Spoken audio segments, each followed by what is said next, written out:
नमस्कार दोस्तों, मैं किस्साबाज वाला लेकर आया हूँ विश्व विख्यात लेखकों की कहानियों का गुच्छा।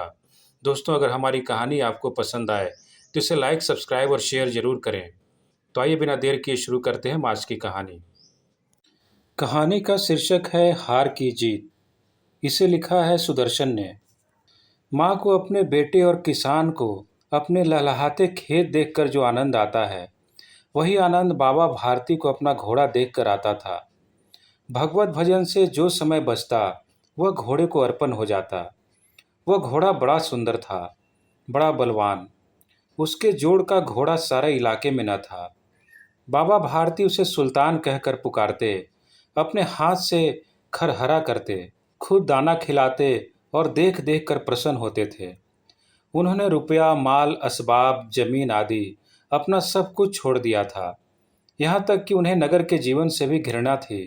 अब गांव से बाहर एक छोटे से मंदिर में रहते और भगवान का भजन करते थे। मैं सुल्तान के बिना नहीं रह सकूंगा। उन्हें ऐसी भ्रांति सी हो गई थी। वे उसकी चाल पर लट्टू थे। कहते, ऐसे चलता है जैसे मोर घटा को देखकर नाच रहा हो।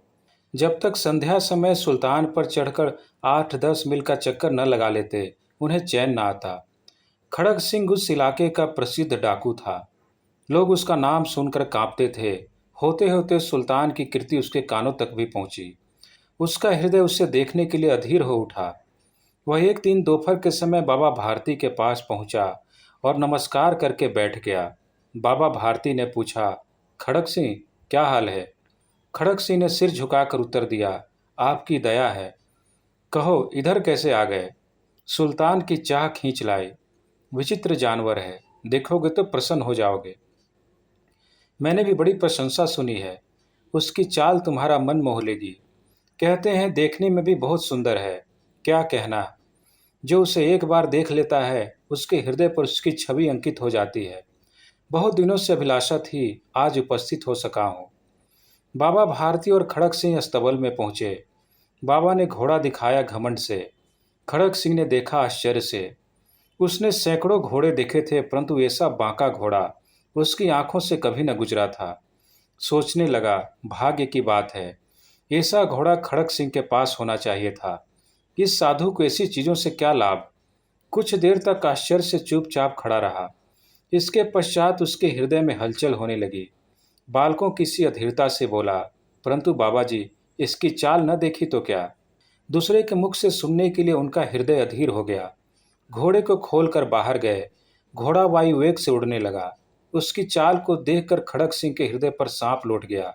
वह डाकू था और जो वस्तु उसे पसंद आ जाए उस पर वह अपना अधिकार समझता था। उसके पास बाहुबल था और आदमी भी। जाते जाते उसने कहा, बाबा जी, मैं यह घोड़ा आपके पास रहने न दूंगा। बाबा भारती डर गए। अब उन्हें रात को नींद न आती। सारी रात अस्तबल की रखवाली में कटने लगी। प्रति क्षण खड़ग सिंह का भय लगा रहता, परंतु कई मास बीत गए और वह न आया। यहाँ तक कि बाबा भारती कुछ असावधान हो गए और इस भय को स्वप्न के भय की नाई मिथ्या समझने लगे। संध्या का समय था। बाबा भारती सुल्तान की पीठ पर सवार होकर घूमने जा रहे थे। इस समय उनकी आंखों में चमक थी, मुख पर प्रसन्नता। कभी घोड़े के शरीर को देखते, कभी उसके रंग को, और मन में फूले न समाते थे। सहसा एक ओर से आवाज आई, ओ बाबा, इस कंगले की सुनते जाना। आवाज में करुणा थी। बाबा ने घोड़े को रोक लिया। देखा एक अपाहिज वृक्ष की छाया में पड़ा कराह रहा है। बोले, क्यों, तुम्हें क्या कष्ट है? अपाहिज ने हाथ जोड़कर कहा, बाबा, मैं दुखियारा हूँ, मुझ पर दया करो। रामवाला यहाँ से 3 मील है, मुझे वहाँ जाना है। घोड़े पर चढ़ा लो, परमात्मा भला करेगा। वहाँ तुम्हारा कौन है? दुर्गादत्त वैद्य का नाम आपने सुना होगा, मैं उनका सौतेला भाई हूँ। बाबा भारती ने घोड़े से उतरकर अपाहिज को घोड़े पर सवार किया और स्वयं उसकी लगाम पकड़कर धीरे धीरे चलने लगे। सहसा उन्हें एक झटका सा लगा और लगाम हाथ से छूट गई। उनके आश्चर्य का ठिकाना न रहा जब उन्होंने देखा कि अपाहिज घोड़े की पीठ पर तन कर बैठा है और घोड़े को दौड़ाए लिए जा रहा है। उनके मुख से भय, विस्मय और निराशा से मिली हुई चीख निकल गई। वह अपाहिज डाकू खड़ग सिंह था। बाबा भारती कुछ देर तक चुप रहे और कुछ समय पश्चात कुछ निश्चय करके पूरे बल से चिल्लाकर बोले, जरा ठहर जाओ। खड़क सिंह ने आवाज़ सुनकर घोड़ा रोक लिया और उसकी गर्दन पर प्यार से हाथ फेरते हुए कहा, बाबा जी, यह घोड़ा अब न दूंगा। परंतु एक बात सुनते जाओ। खड़क सिंह ठहर गया। बाबा भारती ने निकट जाकर उसकी ओर ऐसी आंखों से देखा जैसे बकरा कसाई की ओर देखता है, और कहा, यह घोड़ा तुम्हारा हो चुका है। मैं तुमसे इसे वापस करने के लिए न कहूँगा, परंतु खड़क सिंह, केवल एक प्रार्थना करता हूँ, इसे अस्वीकार न करना, नहीं तो मेरा दिल टूट जाएगा। बाबा जी, आज्ञा कीजिए, मैं आपका दास हूँ, केवल घोड़ा न दूंगा। अब घोड़े का नाम न लो। मैं तुमसे इस विषय में कुछ न कहूँगा। मेरी प्रार्थना केवल यह है कि इस घटना को किसी के सामने प्रकट न करना। खड़क सिंह का मुंह आश्चर्य से खुला रह गया। उसका विचार था कि उसे घोड़े को लेकर यहाँ से भागना पड़ेगा, परंतु बाबा भारती ने स्वयं उसे कहा कि इस घटना को किसी के सामने प्रकट न करना। इससे क्या प्रयोजन सिद्ध हो सकता है? खड़क सिंह ने बहुत सोचा, बहुत सिर मारा, परंतु कुछ न समझ सका। हार कर उसने अपनी आंखें बाबा भारती के मुख पर गड़ा दी और पूछा, बाबा जी, इसमें आपको क्या डर है?